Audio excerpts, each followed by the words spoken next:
Bismillahirrahmanirrahim. Assalamu alaikum. I am Dr. Bushra Shahzad. Today we are going to continue catabolism of protein and of amino acid nitrogen. In the previous lecture, we discussed polyubiquitination of protein. These polyubiquitinated protein enters the proteasomes for degradation.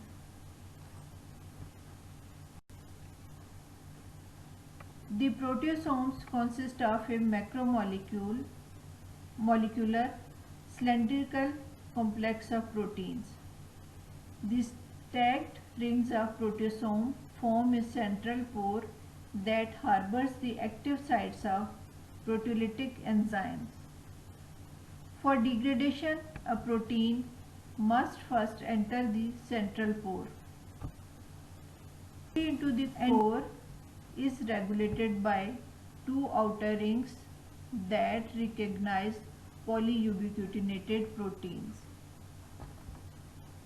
Upper ring is gated to permit only polyubiquitinated proteins to enter the proteasome,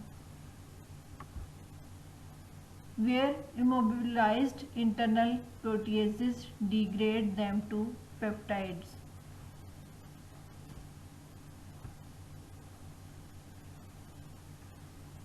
Interorgan amino acid exchange in normal post-absorptive state. The key role of alanine in amino acid output from muscle and gut and take up by the liver is shown in this diagram. Free amino acid, particularly alanine and glutamine, are released from muscle into the circulation. Alanine is extracted primarily by the liver.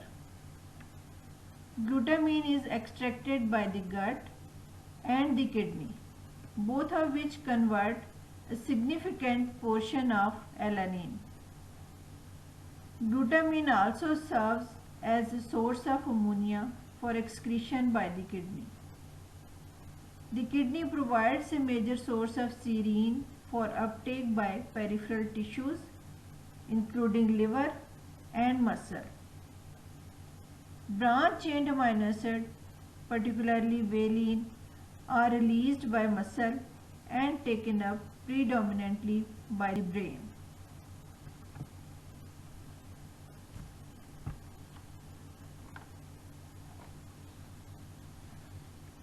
Amino acid exchange between organs immediately after feeding is shown in this diagram. Following a protein-rich meal, the splanchnic tissues release amino acids, while the peripheral muscles extract amino acids. In both instances, predominantly branch-chain amino acids. 20% branch-chain amino acids taken up by liver and released by gut, and 60% of branch-chain amino acids are taken up by muscle, released from liver. Branch-chain amino acids serve a special role in nitrogen metabolism.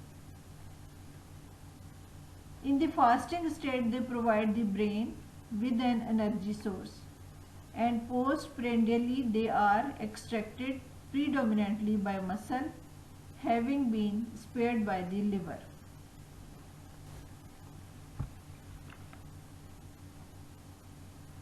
Now we are discuss the glucose-alanine cycle.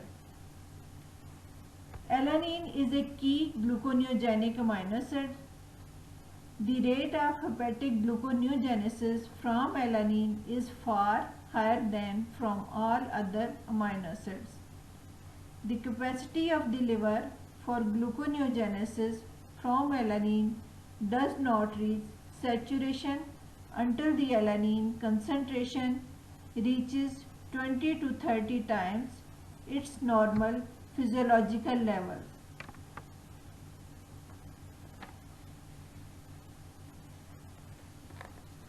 Alanine is synthesized in muscle by transamination pyruvate.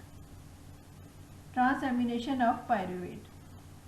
This pyruvate derived from oxidation of glucose, released into the bloodstream and taken up by the liver.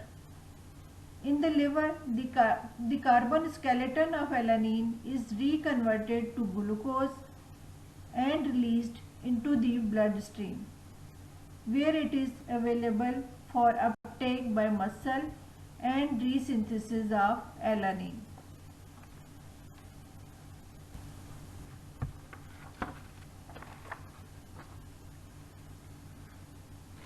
Varied end product of alpha amino nitrogen. Different animals excrete excess nitrogen as ammonia, uric acid and urea. A monotelic are those who excrete ammonia like fish.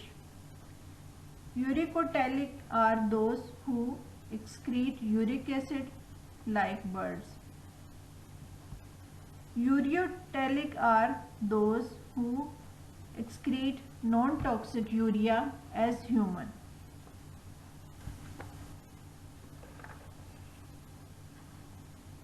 Overall flow of nitrogen in amino acid catabolism.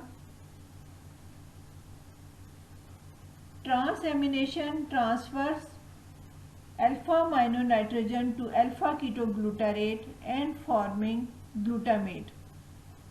This glutamate undergoes oxidative deamination and convert into ammonia and alpha ketoglutarate. Alpha ketoglutarate again convert into glutamate by transamination reaction.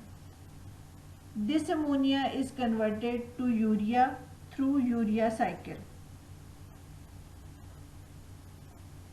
This is all about today's lecture.